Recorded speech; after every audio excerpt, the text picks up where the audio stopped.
So students, ये एक video है प्लाज्मिड एज अ वेक्टर। ये बायोटेक्नोलॉजी एंड इट्स प्रिंसिपल्स के चैप्टर का ही एक टॉपिक है, but this topic requires a lot of explanation. So in detail explanation of plasmid as a vector and PBR 322 वो हम अलग से इस वीडियो में देखेंगे। So I would request all of the students to see this video as well as watch the main video on the chapter Biotechnology and its principle, जिसमें पूरा का पूरा core of the chapter समझाया गया है। यहाँ पे मैंने अलग कर दिया है so that that video does not become too long and confusing. Okay, so let's begin. Plasmid as a vector. So what are plasmids? Plasmids are double-stranded, circular, extra-chromosomal DNA that are capable of autonomous replication. मैं इस तरफ आ जाती हूँ। Found in bacteria and yeast. Bacteria is prokaryote and yeast is eukaryote. और इनका size क्या होता है? Their size may vary from 1000 base pairs to 100 kilo base pairs. 100 kilo, K is for kilo, इसका मतलब क्या होता है? 100,000 मतलब 1,00,000 base pair. Okay, plasmids they duplicate before every cell division. नहीं, यू में आस्क कि मैम यहाँ पे फिशन क्यों नहीं लिखा? बिकॉज बैक्टीरिया में तो फिशन होता है, क्योंकि प्लाज्मिड्स खाली बैक्टीरिया में ही नहीं पाए जाते, वो यीस्ट में भी पाए जाते हैं। और प्लाज्मिड्स यूकैरियोटिक सेल में भी अगर घुस जाए तो along with the cell division they also multiply. That is why the cell division word is preferred here. Now plasmids that can integrate into chromosomes are called episomes. So ये हो गए कुछ फीचर्स प्लाज्मिड्स के। ये एक bacteria है, ये उसका क्रोमोसोमल DNA है, राइट? और ये प्लाज्मिड है। Plasmid is always single double stranded and circular. तो और भी कुछ फीचर्स हैं प्लाज्मिड्स के, वो क्या क्या है? तो प्लाज्मिड के टाइप्स और क्लासिफिकेशंस तो बहुत हैं, okay, but we are not going to go into different types of plasmid और उनके क्लासिफिकेशंस। प्लाज्मिड को क्लासीफाई करने का एक क्राइटेरिया है कि उनके कॉपी नंबर्स कितने होते हैं।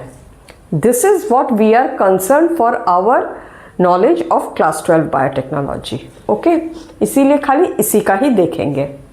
तो plasmids can be of two types based on their copy number. High या multi copy plasmid, ये 10 to 30 copies of plasmid per cell करते हैं। Replication is independent of the chromosomal DNA. और इनके रेप्लिकेशन को, replication of these plasmids are called relaxed replication. जैसे यहाँ पे अगर हम देख ले, this is the bacterial cell, ये क्रोमोसोमल DNA है, this is the plasmid. As the bacterial cell is dividing, you see they have the chromosomal DNA, but do you see a very high number of plasmids within the cell, right? And why they are able to produce a very high number of plasmids within the cell? That is because their replication is independent of the chromosomal replication. ये divide होते रहते हैं, okay? Low or single copy plasmid, 1 to few copies per cell.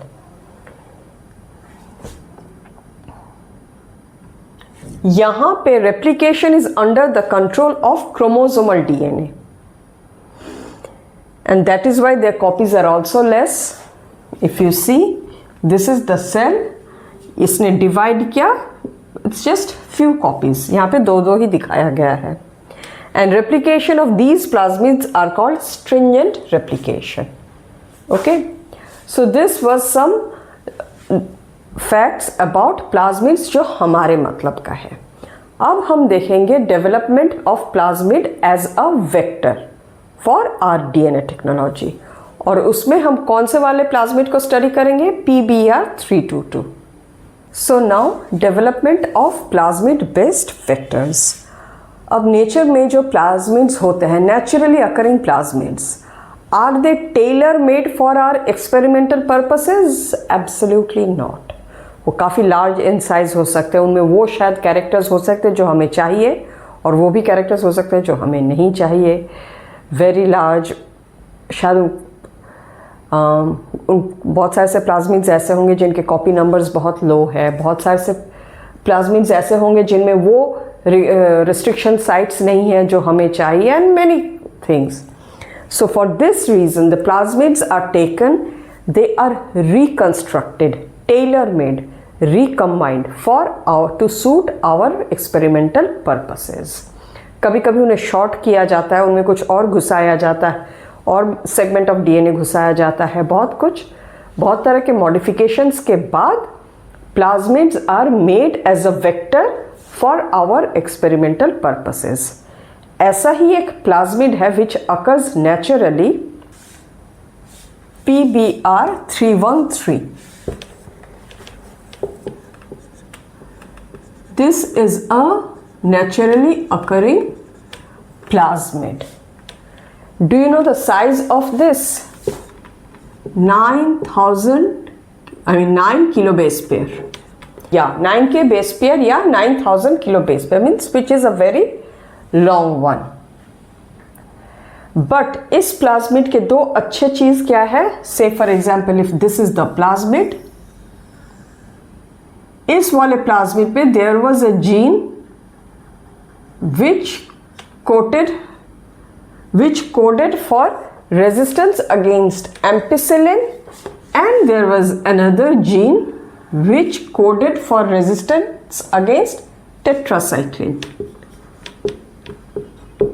Okay, तो ये दो gene तो हमारे काफ़ी काम के थे, पर इनका साइज भी बहुत बड़ा था.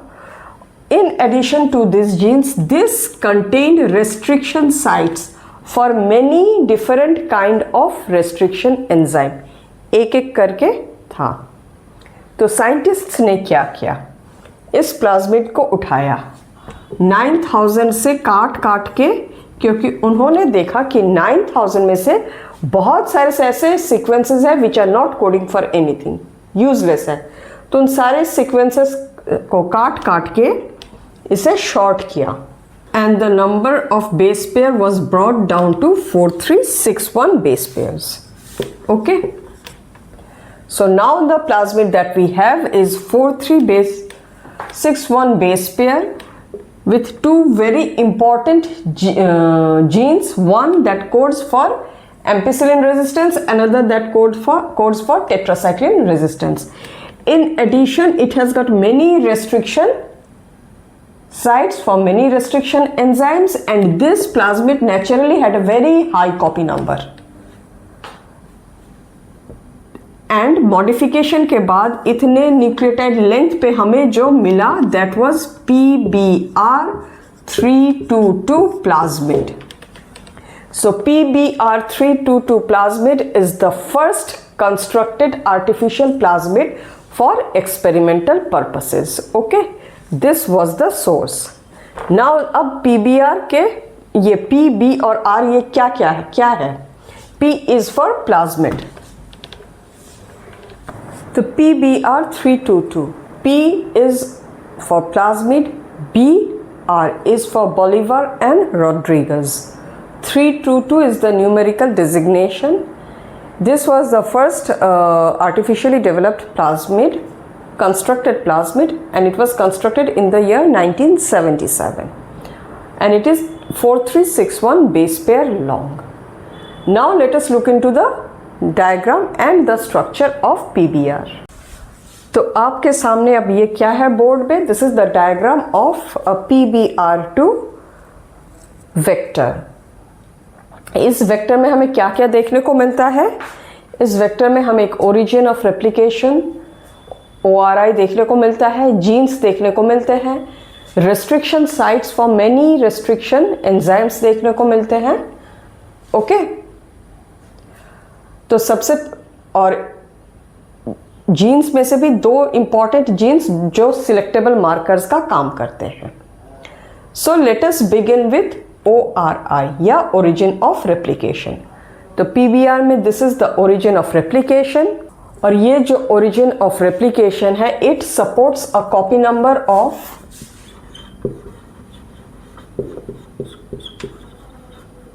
15 to 20 means very high copy number, right. फिर आते हैं इस वाले जीन में। ये जीन है the gene that codes for ampicillin resistance. Now there are in total 9 restriction sites located within this gene. हमें now we don't need to know about all those 9 restriction sites.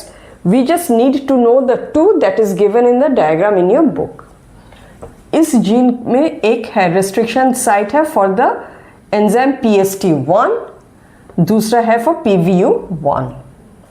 फिर आते हैं tetracycline वाले gene में। यहाँ पे 2 important restriction sites. One is for the enzyme BAMH1, another is for SAL या SAL1. Okay. Now let us look into the area between these 2 genes. यहाँ पे और भी genes होंगे but वो हमारे मतलब के नहीं है, इसलिए we are not interested in knowing that. यहाँ पे जो 3 important restriction sites के एग्जाम दिए हुए हैं, one is for ECO-R1, another is for CLAV1, another is for HIND3. Okay. Please remember ये the 3 restriction sites है, they do not belong to any of these selectable markers. Okay. Then let us come into this gene ROP gene. This is the gene that codes for protein for this plasmid. कौन से वाले proteins? जिन protein से उन्हें that will help it in replicating. वहाँ पे एक restriction site है for the enzyme PVU2. Clear है?